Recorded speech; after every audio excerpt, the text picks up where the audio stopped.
Right behind me. Vice Mayor Strange, you'll address her properly. You can kiss my foot. Mr. Rickard, you're out of order. FBI, we are asking you to investigate this council. Please look into this council, how they award contracts, the bid process, how they use their positions to benefit their friends and themselves, how they use their positions to attack residents and critics and neighbors and business competition. FBI, will you please look into this? And I welcome the FBI here. If you notice, Mr. Thompson with his plea for the FBI and his watchdog group, this city runs the cleanest in this whole county. I guarantee He was served a federal subpoena this morning. Did receive a subpoena this morning, and we're going to cooperate 100% with the subpoena. And most of you who were involved up here, you gaslighted me. You tried to say I was crazy. And now we know that that's not true. And there's a lot of other issues I've been asking about as well.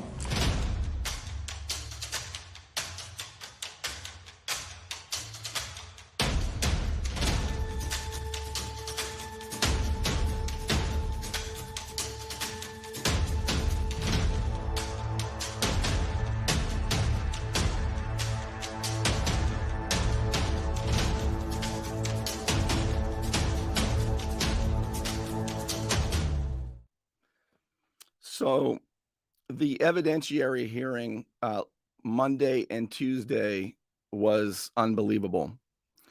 And there are no recordings in a federal courtroom.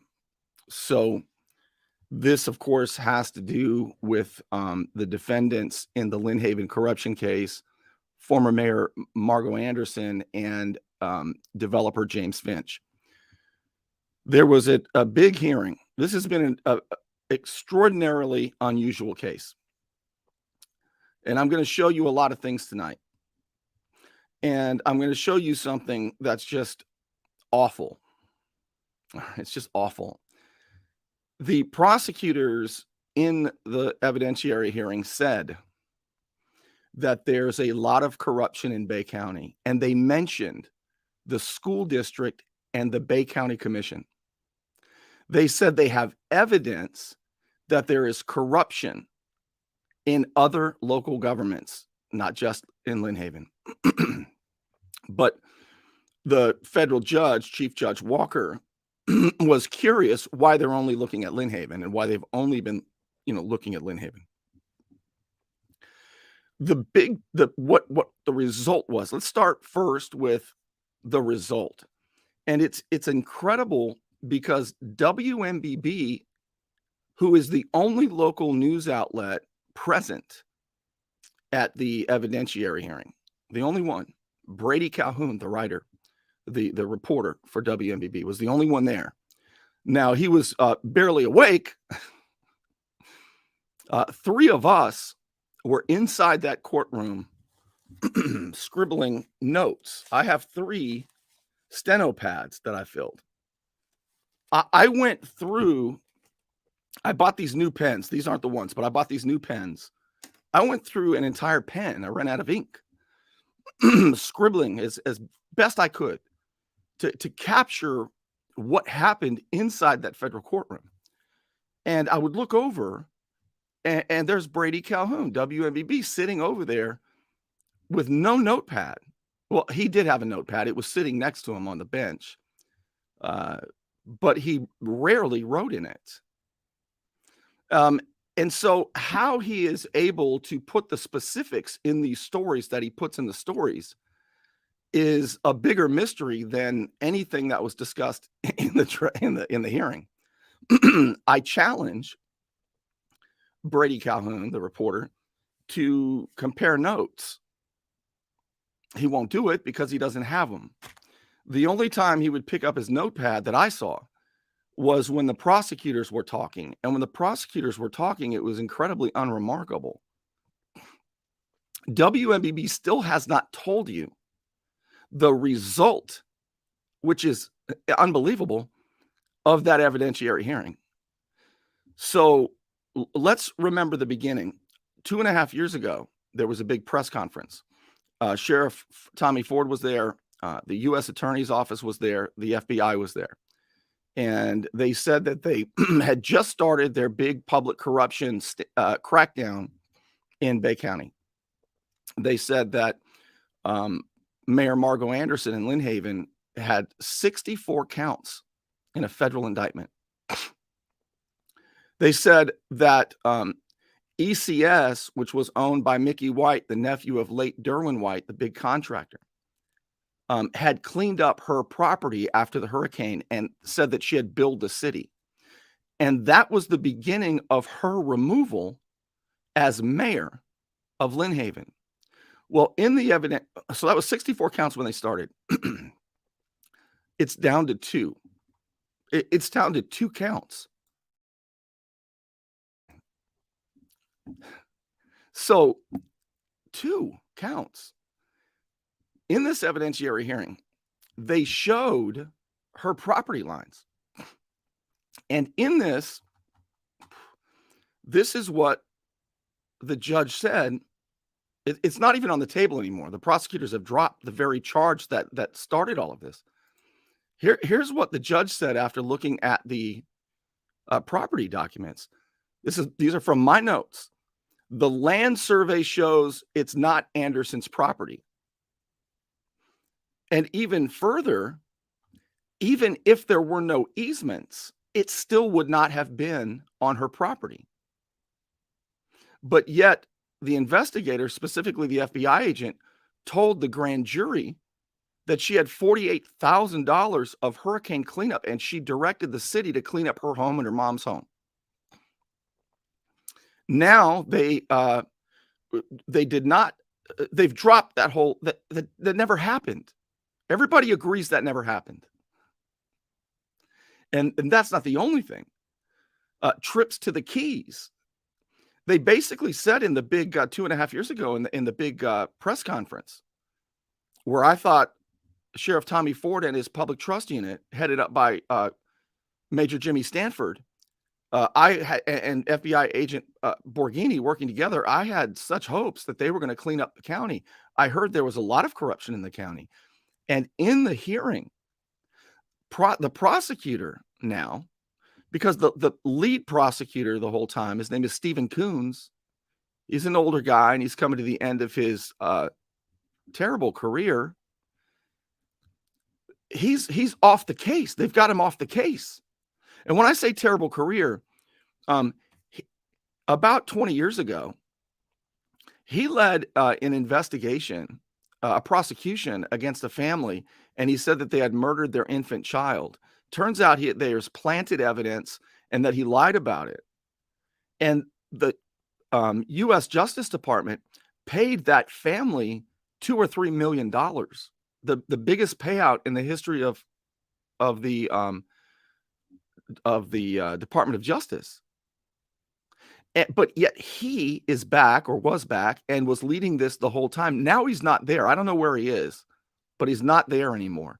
So the second on the bench, another prosecutor named Grogan, he's now leading the case. And it's down to 2 counts against Margo Anderson, 2, and 4 against James Finch. What I'm going to show you and tell you, you've never heard from WMBB. If you've heard it, you heard it because of our reporting, the Beacon of Bay County, Jody Moore, and me, from the courthouse over the last 2 days. Here is the result of all of the evidence that was shown. Judge Walker was very concerned because the defendants were trying to show through evidence and testimony that this is vindictive and targeted prosecution, that what was told to the grand juries, I believe 3 of them, on 5 different indictments, 5 indictments that had to be rewritten.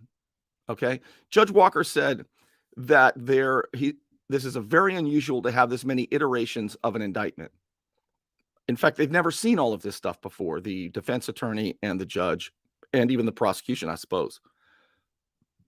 So the judge saw all of this evidence, and there was enough evidence to suggest that there is vindictive and targeted prosecution against Mayor Margo Anderson, while at the same time investigators and prosecutors are ignoring, or at least they haven't done anything yet. They claim that there's an active investigation.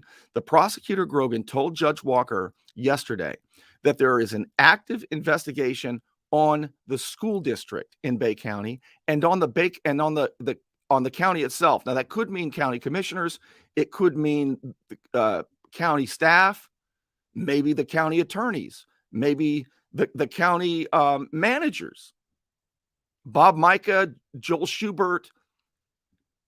But they said there's an active investigation in the county and in the school district.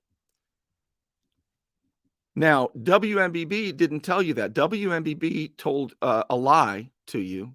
And I know it's a lie because it's not a misquote, because WMBB's reporter, Brady Calhoun, wasn't taking notes when the judge said this. Here's what the judge said. Or here's what I noticed. Okay, look at this. At 11:04 a.m., I looked over and Brady Calhoun was taking no notes as usual. And he looked absolutely miserable, which made me wonder if somebody is providing WMBB with the copy, with their written story from the prosecutor's perspective. I do not believe that Brady Calhoun left the courthouse like we did after 5 p.m. on Monday and was able to send a detailed copy to WMBB to report. I don't believe it. I couldn't have done it. And I was taking notes. And by the way, I was taking so many notes that it's going to take a long time to digest all of this stuff. But here is the end result. And by the way, this is huge tonight. This is huge, as I always say. I hope that you'll help get this word out, because I'm going to show you my notes. You can't record in a federal courtroom. And if we hadn't been there, you would not know what I'm going to tell you. At the end of yesterday, the judge told the defense attorneys, send me a list of who you think were bad actors in this vindictive prosecution. All right. And some of the names that came up and will surely be on this list of bad actors, which the judge has already rebuked as unprofessional earlier this year, unprofessional, haphazard, and reckless. Is it worse than that?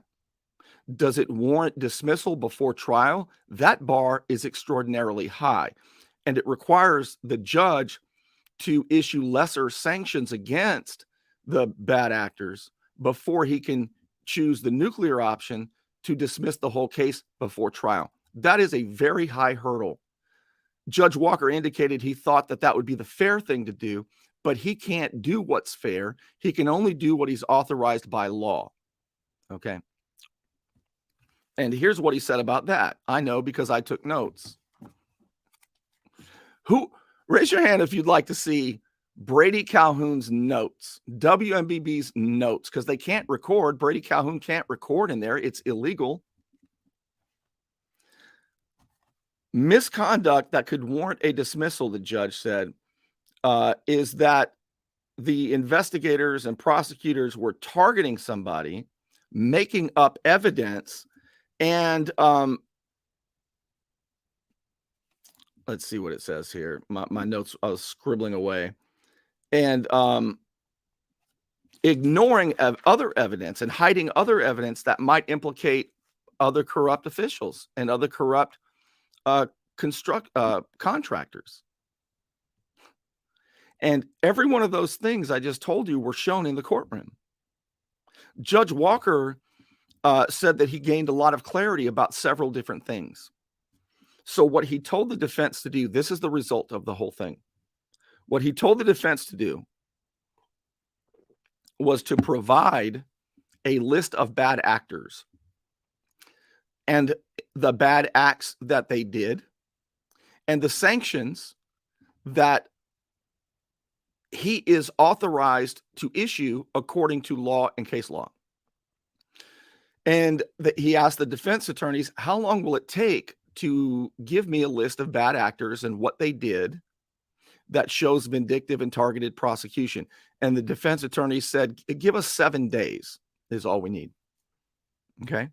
And then Judge Walker is going to decide which sanctions, if any, he will issue against the prosecutors.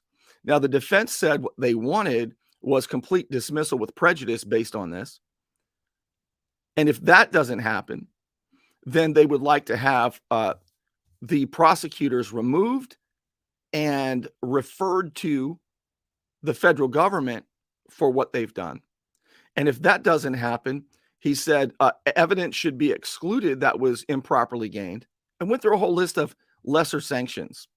But the judge solicited this list of bad actors, who will surely include the prosecutor who has been removed from the case, Stephen Coons, FBI agent Larry Borghini, who it was shown made many misstatements to the grand jury to obtain the indictments in the first place, who ignored evidence that others were actually directing the hurricane cleanup and making millions from it, and withholding exculpatory evidence from the defense team.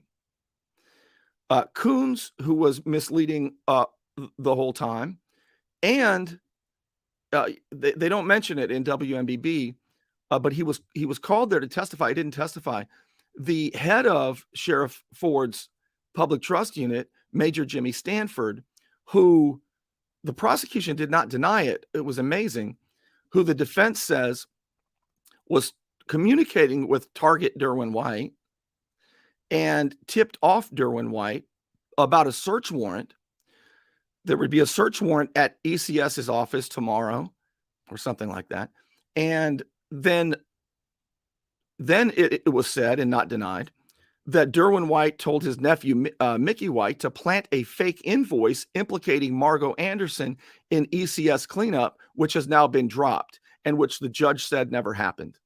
There was no cleanup on her property that she billed to the city. That never happened. And worse, the investigators and prosecutors, including Sheriff Tommy Ford himself, knew. It was shown to Sheriff Tommy Ford, I believe by Commissioner Judy Tinder. It was her property that would have had cleanup. It certainly was not Margot Anderson's property. But so they knew, but they continued with it. Sheriff Tommy Ford, Major Jimmy Stanford, an FBI agent, and the U.S. Attorney's Office. That is the leading charge that got her removed from office.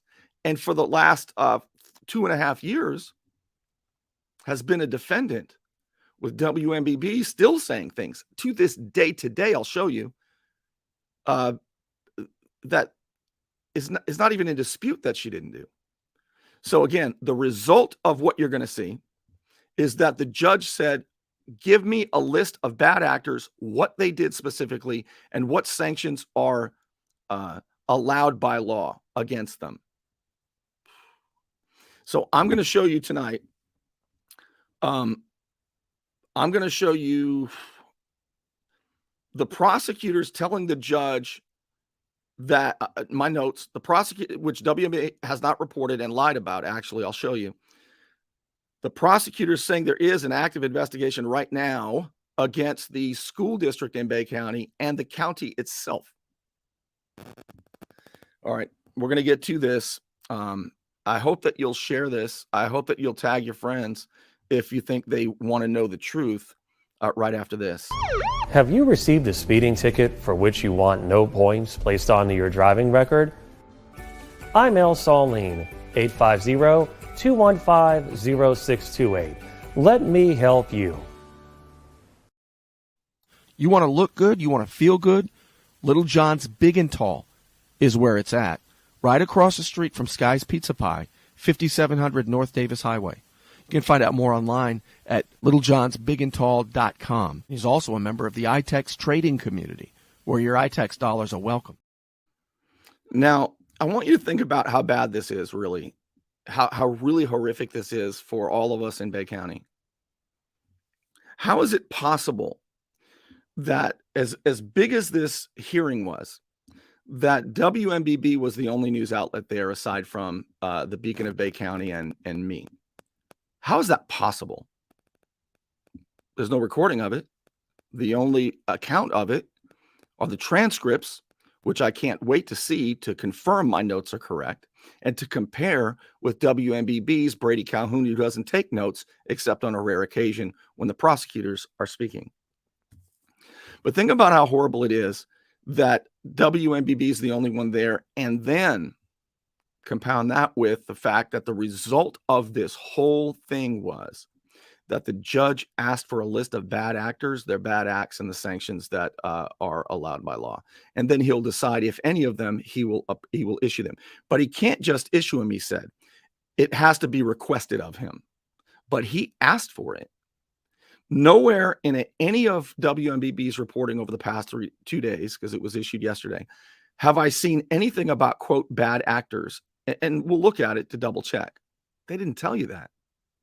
Instead, they said, all eyes are on a federal judge and whether or not the defendants will walk free.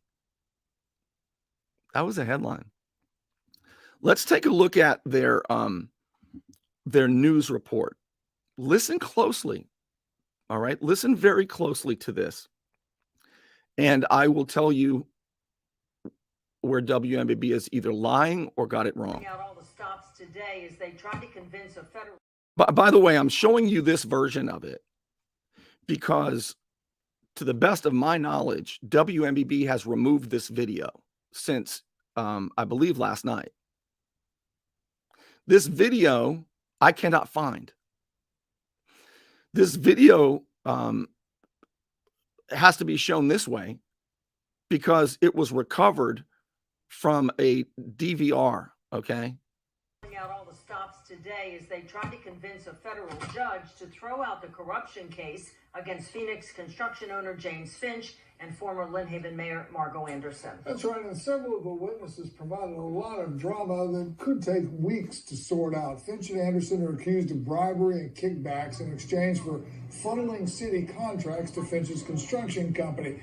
A former city commissioner, Antonius Barnes, who previously pled guilty to accepting $40,000 in bribes from Finch in exchange for his votes to give Finch projects, he took the stand this afternoon and did a 180. He denied taking a bribe, saying that Finch gave him the money or loaned him the money to start a business. He denied that he sold his vote and claimed prosecutors coerced him into a plea deal. A visibly angry judge, Mark Walker, ordered an emergency hearing for next week to discuss what now happens to Barnes. A former city manager, Michael White, also testified, suggesting that Margo Anderson knew about illegal contractor billing after Hurricane Michael and then both signed off on the invoices.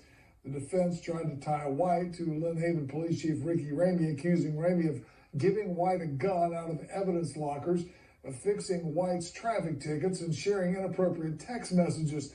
Ramey took the stand and denied those accusations. He also disclosed that he has audio recordings of a meeting between himself, Anderson, Finch, and current city manager Vicky Gaynor on the contract to rebuild the city's municipal buildings. When attorneys claimed the recordings would show that Finch and Anderson only had the city's best interests at heart, Ramey offered to play the recordings, which did not happen today. The hearing resumes tomorrow morning in Tallahassee. Judge Walker will decide later if the case should be tossed out or if they should go to trial. For a more detailed story on today's proceedings, you can go to our website, mypanhandle.com. Campaign. please. Wow. So let's take a look at that. Well, let's start from the end.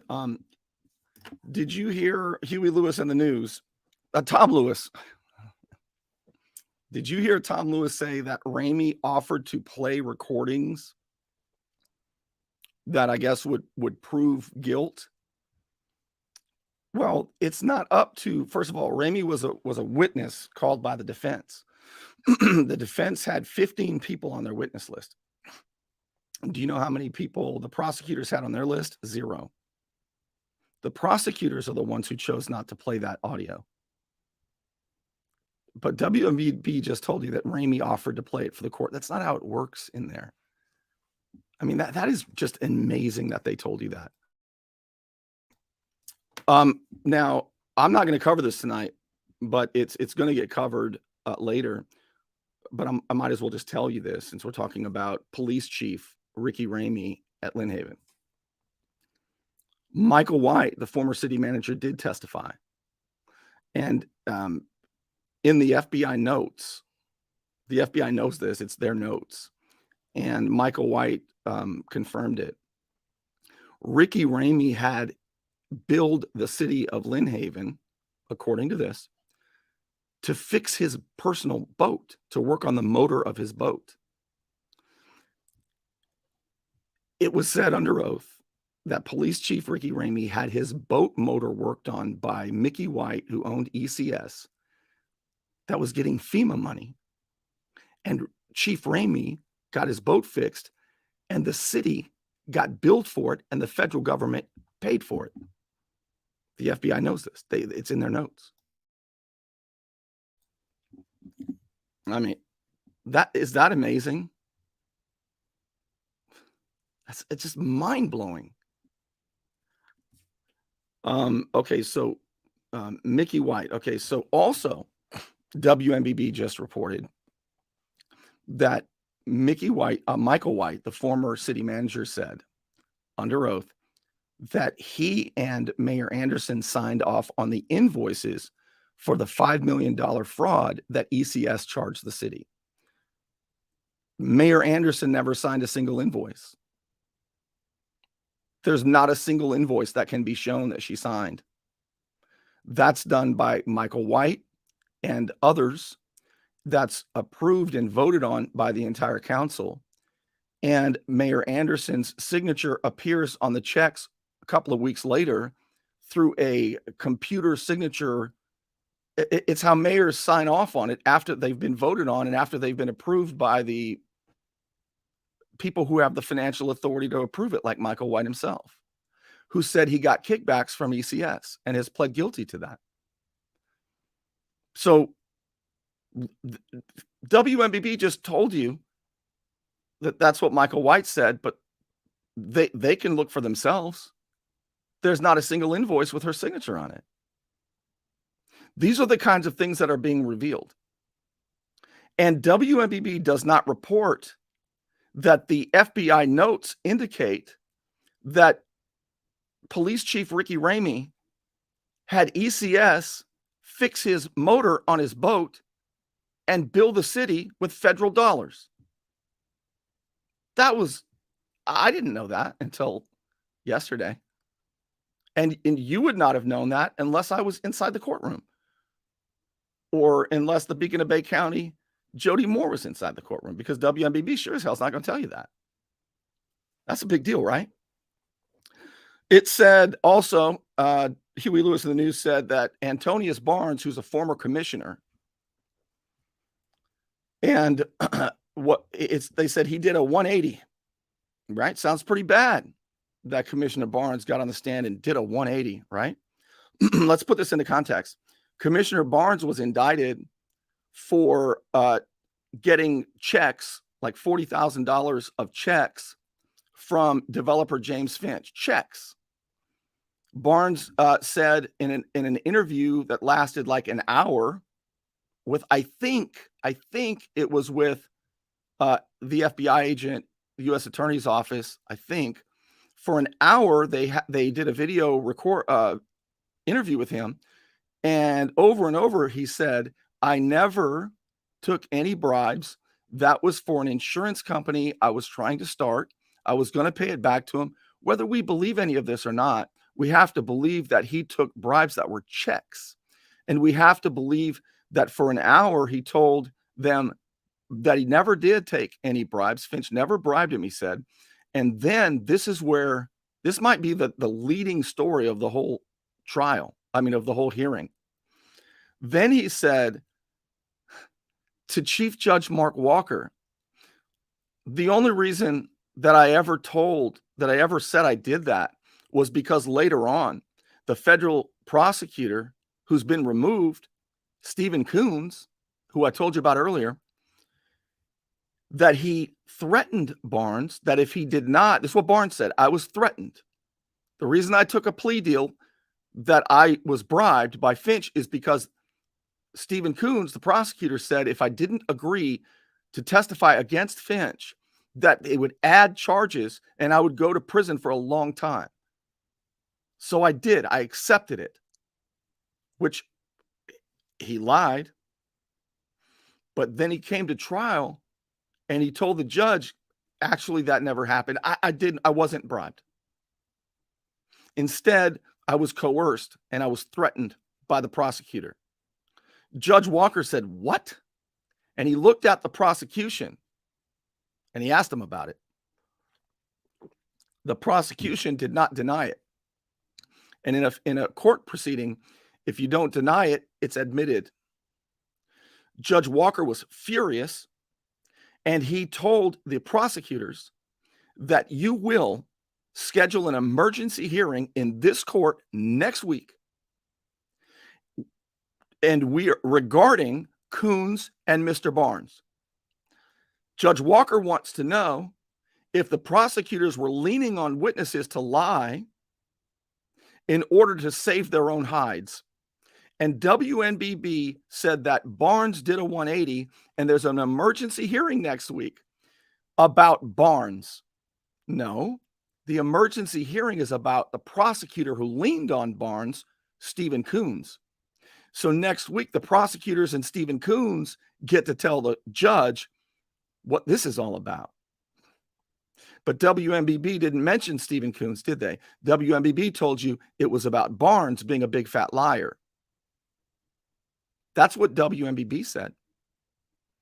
This is about the prosecutors who have to come in and explain what they did to a defendant. So think about what Antonius Barnes did. I don't know him. I've never even talked to him. I saw him there. Antonius Barnes told Mark Walker, the judge, and everybody in there that it never happened. And that means he will lose his plea deal. He might even get more prison time because they're going to say he lied to them when he accepted the plea deal, unless Judge Walker throws that out, which I would anticipate. Now, before Antonius Barnes, get a load of this, before he walked up there, the former commissioner of Lynn Haven, who was indicted for taking bribes from Finch and was coerced into a plea deal, he says, get to the bottom of it soon. His lawyer abandoned him. His lawyer did not stay when he was on the stand. Why? Did he not, I forget what they say about the ethics of a lawyer, of an attorney, that they give something like diligent defense, but he wasn't even, he left. He left his client alone in the courtroom. And then the next day, yesterday, to start the second day of the hearings, the prosecutors told Judge Walker, you ready for this? The prosecutor says, Judge, Commissioner Antonius Barnes, what he said yesterday, he kind of misspoke. And his lawyer, who wasn't there for him, called us today and said, we withdraw that. He spoke inelegantly. And you know what Judge Walker told the prosecutors yesterday? I don't care if his lawyer talked to the government.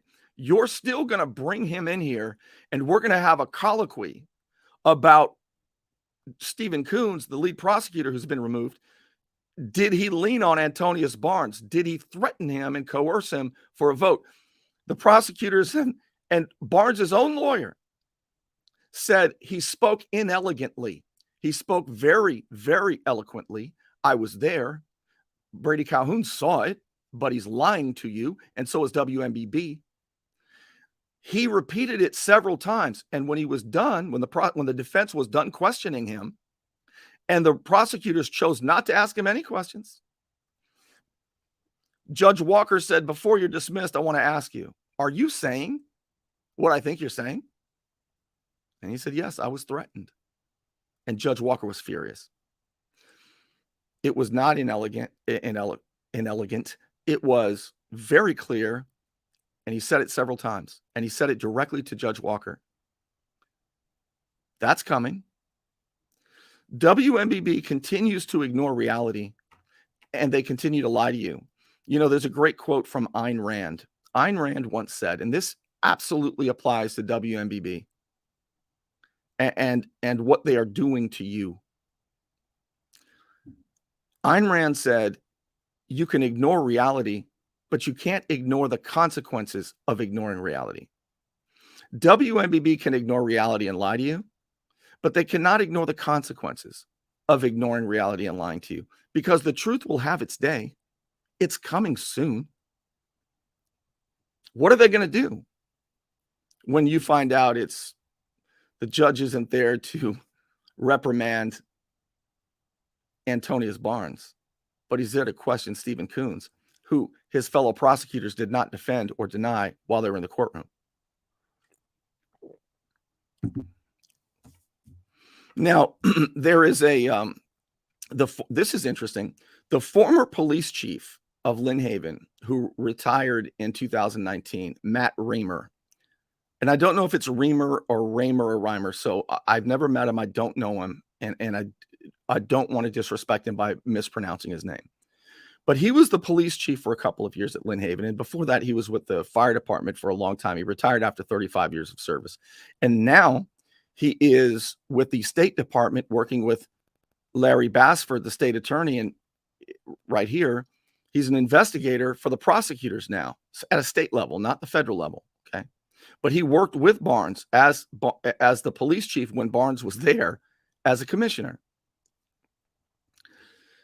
For some reason, Matt Raymer, the former police chief and current investigator with the state attorney's office, is on Facebook posting posts that Antonius Barnes is a proven liar, and I basically making all kinds of very definitive statements, like he knows something.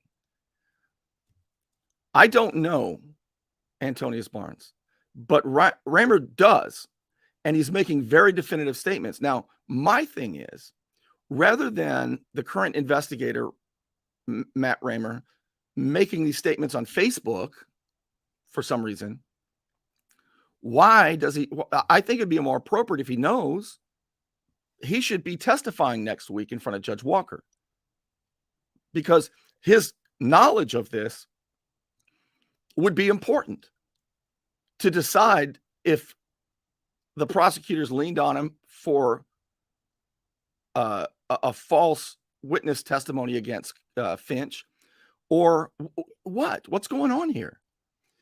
But nobody better I can think of than him to be called up to testify about this. Let's get to the bottom of it, because posting on Facebook doesn't help a lot. He wasn't at the hearing the last couple of days. He's just sniping on Facebook, and he's an official. He's got the ability to investigate you and me and Barnes. He's got the ability to arrest you and me and Barnes. He's got the ability with his colleagues in the state attorney's office to prosecute you and me and Barnes. So just posting on Facebook is one thing, but provide testimony about this. Let's get to the bottom of it. Who's lying? You know, that's what I would say to him. Also, what did they say in that? So it began, if you remember what I just played on WMBB's report, it said that the witnesses provided a lot of drama. That was the report. They provided a lot of drama. They actually provided what's known as evidence in a courtroom, which I just told you. Again, to me, one of the most shocking pieces of evidence I heard, and there was a lot of salacious stuff told. Oh my gosh.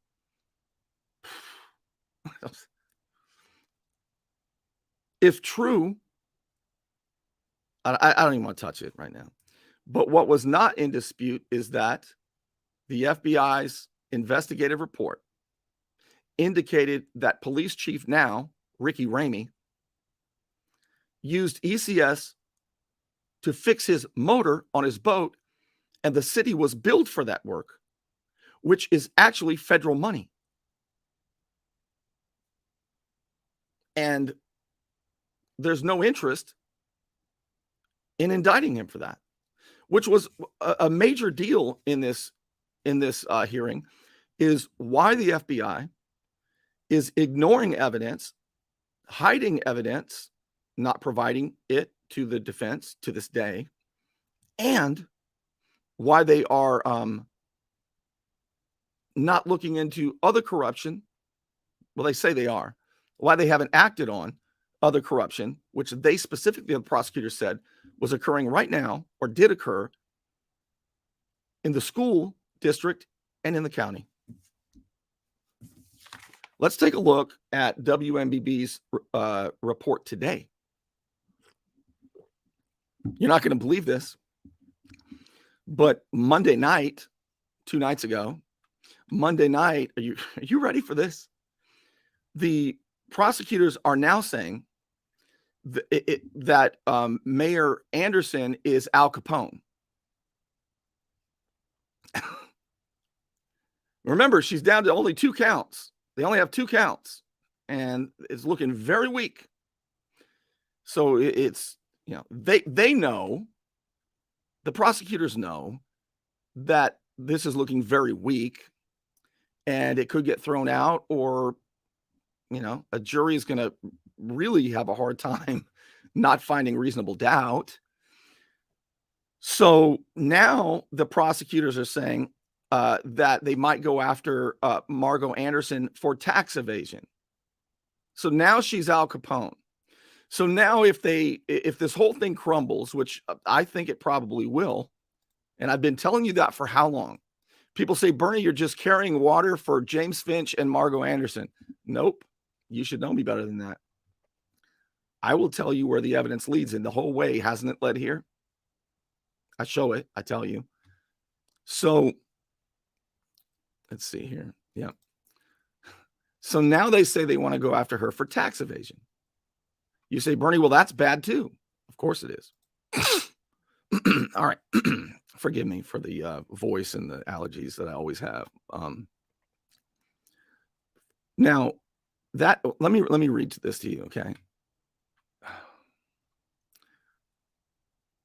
Now remember, I saw some of this evidence up there, and this is a signal to me that the prosecutors are not expecting this to go a lot further. All right, here is WMBB's report today. Headline: after all I told you, look for the main part of the story is that the judge is now looking at bad actors and bad acts and sanctioning them in this prosecution. But WMBB says prosecutors recount investigation in Lynn Haven corruption case. Let's read what Brady Calhoun says. And I have to tell you something. Brady Calhoun is, I don't even know if he knows what kind of jeopardy he's in civilly, because he continues to write things that are actual malice. And I know about defamation law very well. I've been sued twice for defamation and won both of them. I know it. I had to defend myself in one of them. So I'm sort of like Bernie the attorney when it comes to this. A public figure like me and like Margot Anderson, and like Hector Solis, and like the lady who sued me, gosh, I can't believe I've forgotten her name, Jennifer Walgamot, the former city manager Mario Gisbert's girlfriend, who is a limited purpose public figure. Public figures, if you sue for defamation, it's so hard to win those. So when Hector sued me, I'm a public figure. Or actually, what it was is he had to prove that I knew I was lying about him, which I wasn't, and that I continued to lie anyway. That's actual malice. That's the standard for public figures, which is harder than a regular citizen to win a defamation lawsuit. Now, it would be very hard for Margot Anderson to win a defamation lawsuit unless she can show actual malice. I think she can with Brady Calhoun, because Brady Calhoun knows the truth, continues to lie, and is committing actual malice. I don't think he knows the jeopardy he's putting himself in.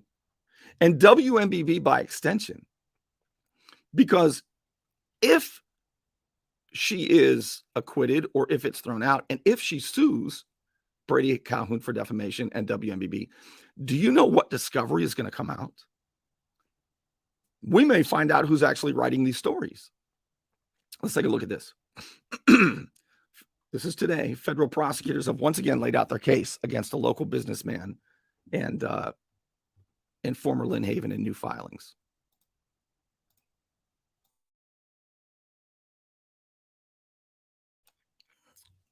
All right. So the documents were in response to a motion to dismiss by the defense. And so this came out Monday night. And then it goes into the charges. I'm going to skip through some of this. But here's what it says. In their motion, the defense argued that a conspiracy count against Anderson and Finch was unlawful, the defense says. But prosecutors maintain the charge is valid, even though Anderson and Antonius Barnes, were not aware of their separate activity with Finch. He was a commissioner. The attorneys in the case frequently use the analogy that a conspiracy is similar to the hub and spokes of a wheel. Here is what the prosecutors said Monday night. A conspiracy that allegedly included defendant Finch as the hub and defendant Anderson and Commissioner Barnes as spokes is not duplicitous simply because one spoke does not know about the other's involvement. This is black letter law.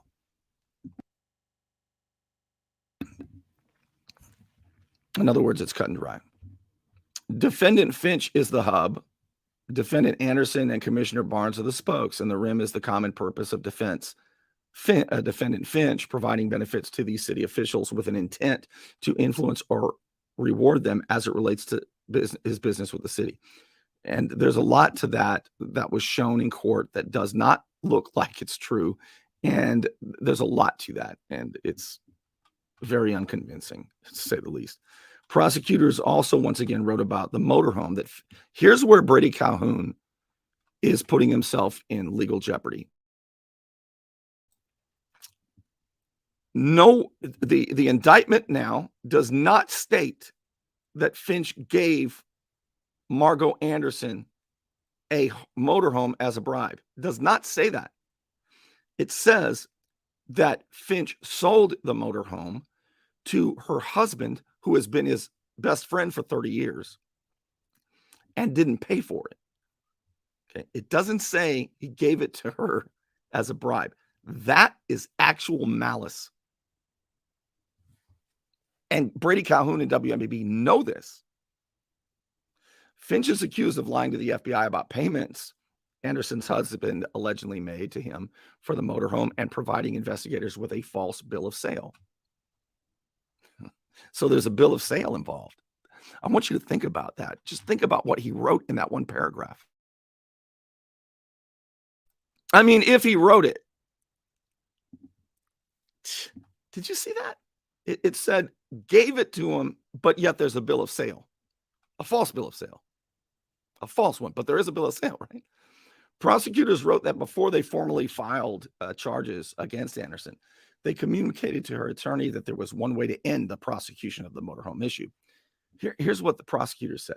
The single thing the government requested was evidence that defendant Anderson or her spouse actually paid $35,000 or any money at all for the motorhome by July 6, 2018. That's the date indicated on the bill of sale. After some time, their lawyers declined to provide anything, which of course they're not obligated to do. Since that would be critical evidence, the defendants have produced no documents establishing such a payment, which they would have been required to produce under Rule 16B, blah, blah, blah. All right. However, the defense stated that there may be no evidence of a payment simply because that payment was made in cash. Prosecutors suggest that the argument that Anderson's might have had $35,000. Here's where they say they're going to go after her for tax evasion. She's Al Capone now. They might have had $35,000 to pay Finch for the motorhome would mean that they lied during a bankruptcy proceeding on their tax returns. I'm going to go over this sentence and the next couple about the motorhome. And I'm going to show you why this is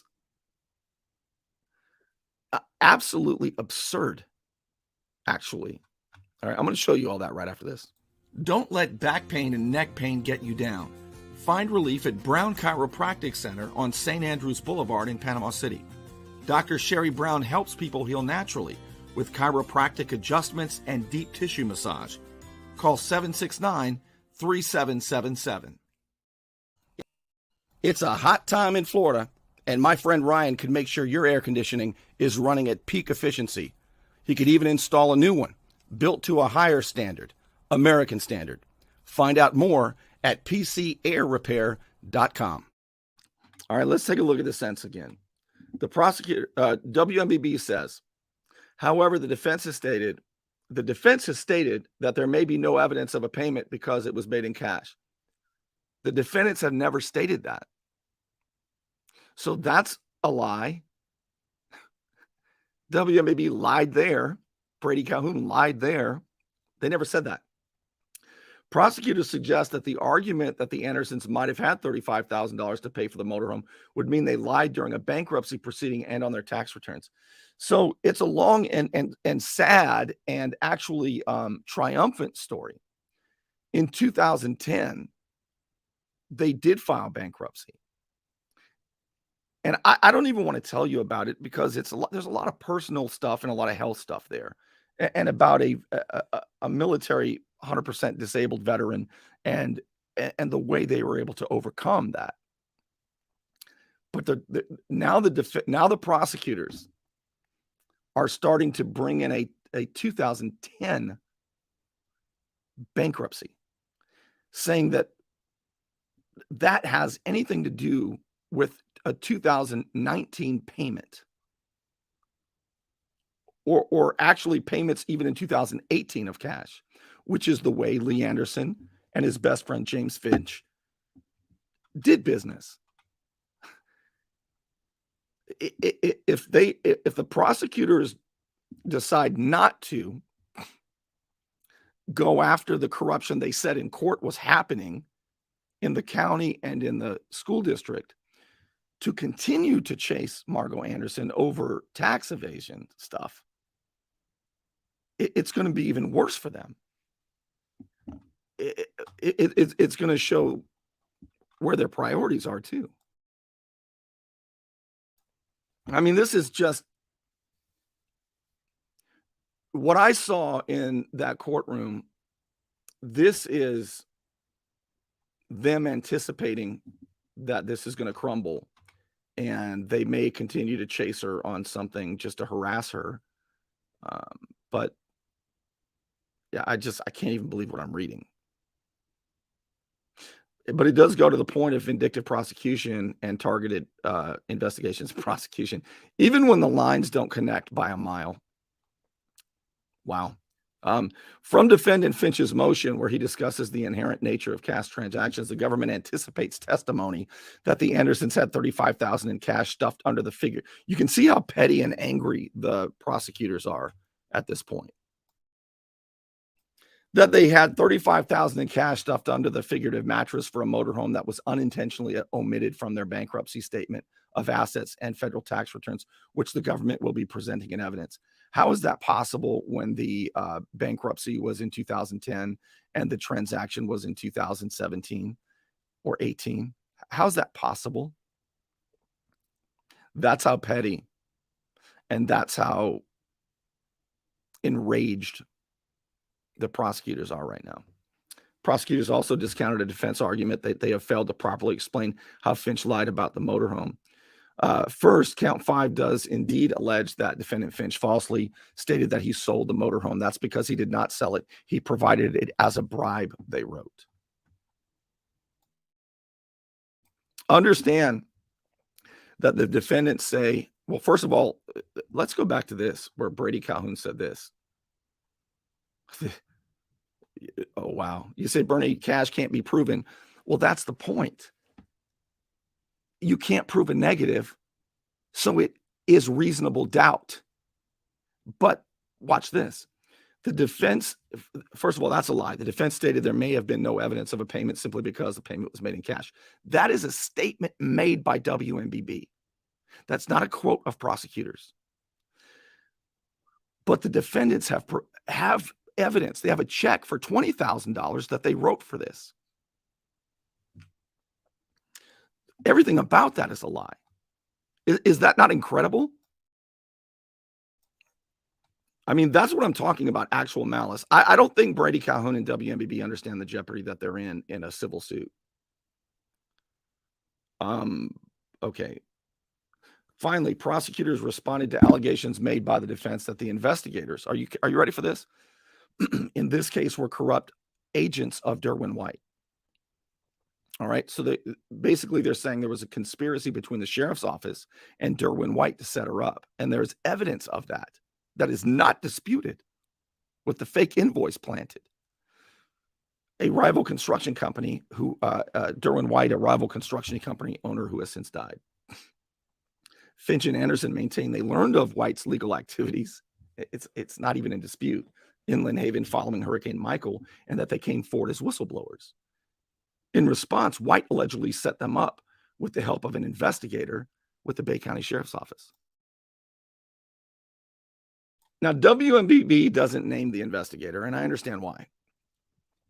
Because WMBB is very close with the Sheriff's Office. It's a family affair, and I'm not going to get into that. But WMBB will not report to you the name of the investigator, and I hate doing it myself, but I have to, because he's going to be on the name of bad actors presented to Judge Walker next week. And there's going to have to be accounting for this. Okay, whether or not he is or is not, it's a main part of this case. It's not just an investigator. It is the lead of Sheriff Ford's public trust unit, Major Jimmy Stanford. But WMBB doesn't say that. Because WMBB doesn't want you to know that he's going to be named as a bad actor in the brief that the judge is asking for. But they're going to have to tell you. They can't keep ignoring it. Prosecutors have maintained that White was also a target of the investigation. The alleged corruption of the investigator, Major Stanford, involved a birthday gift that he received from White more than a decade ago. Okay. So it was a long time ago, and it was just a birthday gift between friends. Then WMBB talks about what the prosecutors say. This is what the prosecutor said Monday night. Considering that defendant's argument for facial legal insufficiency center around the term corruptly in the statute, it is worth noting that defendants, look how this is written, notion of acting corruptly varies considerably in direct relation to their self-interest. They want the court to adopt an interpretation of the federal program bribery statute, which would permit the buying and selling of public office by dismissing an indictment before trial, so long as neither the briber nor the bribee is fool enough to speak in concrete specifics on tape. In other words, there's no evidence, which there's not, that I've seen, and they've had every chance to show it, and they don't.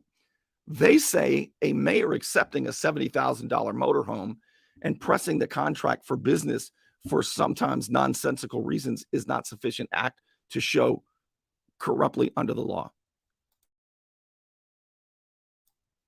So what they're doing here is they're going back to saying, which is incredible, that receiving a gift is the same as buying a motorhome. Receiving a gift of a motorcycle is the same as buying a motorhome.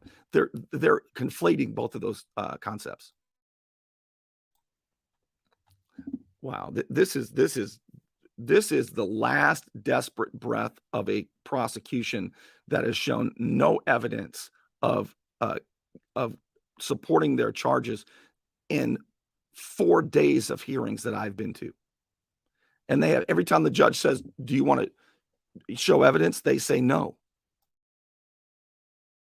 So they end by saying, if the standard they apply to that individual in their actions of corruption applied to the defendants in this case, they would surely lose their motions to dismiss and indeed be in an even greater pickle than the current trial that they're so obviously desperate to avoid. That is an angry prosecutor at the end of his rope. And I got to tell you, it's scary to tell you this. It really is scary to tell you this. What I have seen in terms of setting up somebody they don't like, the vindictiveness, the using the power of law enforcement and prosecution to eliminate people they don't like, and allowing activity to continue, which they admitted, which they said in court they're doing. I'll show you that. So here are my notes. Remember, I took, like 3 of these steno tablets. Let's take a look at what they said. This is what the judge said. All right, these are from my notes. All right, Judge Walker. Judge Walker says, is there any doubt there's a bunch of bad actors robbing the county blind? And the prosecutor says, there's lots of corruption there, Your Honor. What WMBB said, and I can't wait for the transcripts to show, because Brady wasn't taking, the WMBB wasn't taking any notes. WMBB told its audience that what the prosecutor actually said was there was a lot of prosecution there. There used to be a lot of prosecution in Lynn Haven, but we fixed that. See, there used to be. But what was really said was there's a lot of corruption there in the county. And here's what else the prosecutors told the judge. The GAC search a year and a half ago has evidence for other governments in Bay County. And they named the other governments. They named the school district and they named the county. Then this is another thing Judge Walker said. He said the land survey shows it's not on Anderson's property. So that's been thrown out.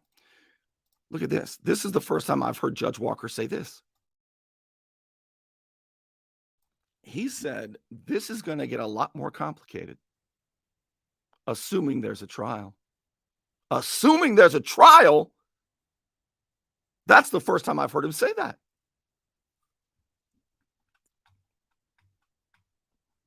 Wow. All right, I'm going to tell you one last really incredible story about what happened. And it has to do with this. So, city manager for Lynn Haven, Vicki Gaynor, took the stand. And this was remarkable. So, as she was being questioned about James Finch and mayor at the time, Margot Anderson, while she was being questioned on the stand, she reached down and she picked up a steno pad. She reached down off the floor and picked up a steno pad, or somewhere down low, picked up a steno pad. And the defense attorney said, "What is that?" And she said, "These are my own personal notes." And he said, "Well, I'm supposed to be able to see those. Can I see those?" Right? And what are those notes? He said, "These are notes I wrote to myself back when all this corruption was going on. These are notes of me talking about how James Finch and Margot Anderson how James Finch is doing bad work, how Margot Anderson is directing him to get contracts, all that stuff, right? All the stuff." So the defense attorney said, because remember, this was all about, they're supposed to have all the evidence. This is evidence that the defense is supposed to have. The defense attorney says to Vicki Gaynor, the city manager for Lynn Haven, "This is incredible. Why don't I have those?" And Vicki Gaynor said, "I thought you did have them." The notes, her notes that she wrote 4 or 5 years ago, 3 years ago, whatever, Hurricane Michael. And he said, "Why would you think I have them?" And she said, "Because I gave these to the prosecutors." The judge said, "Do you have those?" And the prosecution stood up and said, "Well, I think she gave us something like that a while back, I think." Okay. And then Vicki Gaynor said, "Yeah, I gave these to them, these notes right here. I gave these to them a long time ago."